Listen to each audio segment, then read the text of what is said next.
Assalamualaikum warahmatullahi wabarakatuh. Saya Salsabila Nisa Fitri, NIM 5013121456, akan memaparkan hasil diskusi 7 berkaitan dengan gender dalam pendidikan dasar.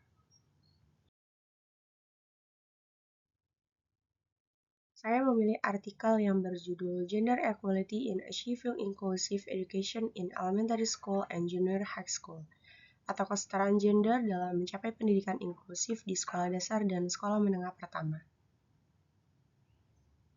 Analisis bab pendahuluan atau rumusan masalah. Bab pendahuluan pada artikel ini membahas pentingnya pendidikan inklusif sebagai bagian dari tujuan pembangunan berkelanjutan. Khususnya Goal 4 yang menekankan pendidikan yang inklusif dan setara untuk semua. Penulis menyoroti bahwa pendidikan inklusif tidak hanya tentang menyatukan siswa berkaitan dengan kebutuhan khusus, tetapi juga harus mencakup aspek kesetaraan gender untuk mengatasi hambatan akses pendidikan bagi perempuan.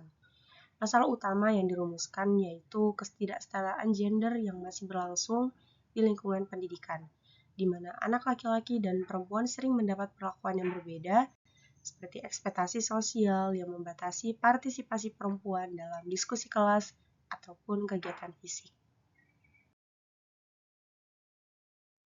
Data global menunjukkan disparitas yang signifikan. Misalnya di negara yang berkembang, hanya 67% anak perempuan menyelesaikan pendidikan dasar, dibandingkan 98% di negara maju, dan di bidang STEM, perempuan dari negara berpenghasilan rendah hanya 28% yang melanjutkan ke jenjang tinggi. Di Indonesia, masalah ini tercermin dalam data Kementerian Pendidikan dan Kebudayaan, di mana pendaftaran perempuan di tingkat dasar sedikit lebih rendah, yaitu 19 juta, dibandingkan laki-laki 20 juta, dan kesenjangan membesar di tingkat SMP, yaitu 2 juta siswa.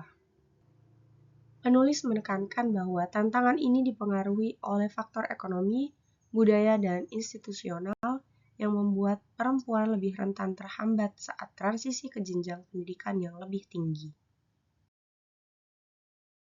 Artikel ini mengisi celah penelitian dengan fokus pada integrasi kesetaraan gender dalam pendidikan inklusif di tingkat SD dan SMP di Palembang, menggunakan teori interseksional feminisme oleh Kimberly Crenshaw untuk memahami bagaimana identitas gender berpotongan dengan faktor lain seperti disabilitas ataupun status sosial ekonomi, serta teori empowerment oleh Sarah Longwy yang menguraikan proses pemberdayaan melalui tingkatan seperti akses, kesadaran kritis, partisipasi, dan juga kontrol.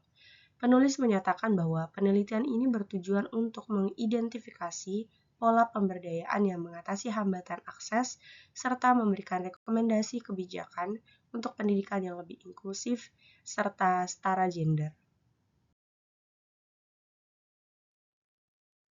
Analisis bab hasil dan pembahasan. Berdasarkan bab hasil dan pembahasan, yaitu menyajikan data empiris dari survei kuantitatif terhadap 226 siswa di SD dan SMP di Palembang. Fokus pada partisipasi siswa, sikap guru, dan implikasi kebijakan inklusif. Maka data responden menunjukkan distribusi yang seimbang antara laki-laki dan perempuan, dengan mayoritas dari sekolah negeri, yaitu 58 siswa SD negeri dengan 30 swasta, dan 65 SMP negeri dengan 43 swasta, yang mencerminkan dominasi sekolah publik dalam sampel. Analisis aktivitas siswa mengungkapkan disparitas gender yang jelas. Laki-laki lebih dominan dalam olahraga fisik intens seperti sepak bola dengan persen 80,6% dan basket. Sementara perempuan lebih terlihat dalam seni seperti tari dengan sekitar 87,2% dan musik. Di bidang subjek, laki-laki lebih suka konten yang melibatkan pertarungan ataupun olahraga, sedangkan perempuan lebih tertarik pada kegiatan rumah tangga ataupun memasak. Dalam tugas sekolah, laki-laki lebih sering mendapat tugas seperti mengangkat meja ataupun menjadi ketua kelas, sementara perempuan dipuji atas kerapian dan ketekunan. Sikap guru juga menunjukkan bias, yaitu laki-laki lebih mendapat perhatian di matematika dan sains, sedangkan perempuan di seni dan sosial. Pujian untuk laki-laki lebih pada kepemimpinan dan keberanian, sedangkan untuk perempuan pada keramahan. Pembahasan mengintegrasikan teori Crenshaw untuk menjelaskan bagaimana disparitas ini bukan hanya masalah gender murni, namun juga interseksi dengan norma sosial yang membentuk ekspektasi, seperti laki-laki diasosiasikan dengan kekuatan fisik dan perempuan dengan estetika. Teori Longwy digunakan untuk menilai tingkat pemberdayaan. Perempuan sering terjebak di level akses dan partisipasi tanpa mencapai kontrol penuh karena sosialisasi membatasi pilihan mereka.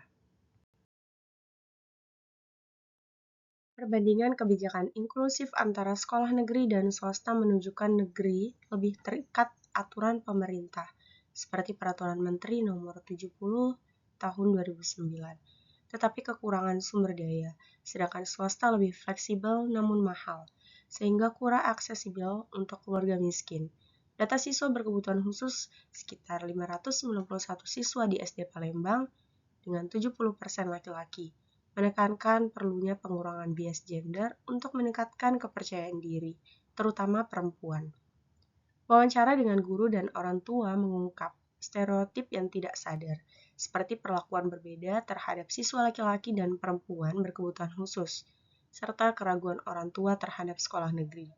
Rekomendasi termasuk pelatihan guru, kurikulum sensitif gender, dan kolaborasi pemerintah dengan swasta untuk infrastruktur yang mendukung inklusi, guna mencapai pendidikan yang benar-benar setara dan memberdayakan semua siswa.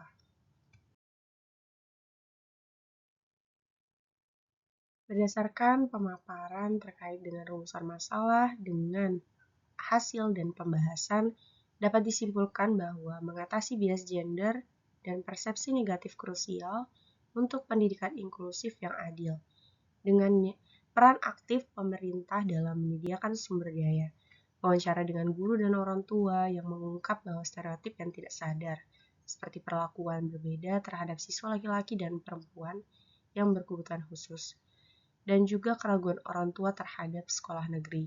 Rekomendasi yang dapat dilakukan yaitu pelatihan guru, kurikulum sensitif gender, dan berkolaborasi pemerintah swasta untuk infrastruktur yang mendukung inklusi, guna mencapai pendidikan yang benar-benar setara dan memberdayakan seluruh siswa.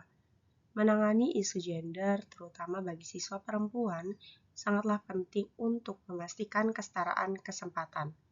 Temuan ini menekankan kebutuhan akan lingkungan pendidikan yang lebih inklusif yang mendukung seluruh siswa, bertujuan menciptakan sistem yang adil dan merata di setiap siswa agar dapat berkembang dengan maksimal. Demikian artikel yang dapat saya sampaikan. Terima kasih. Wassalamualaikum warahmatullahi wabarakatuh.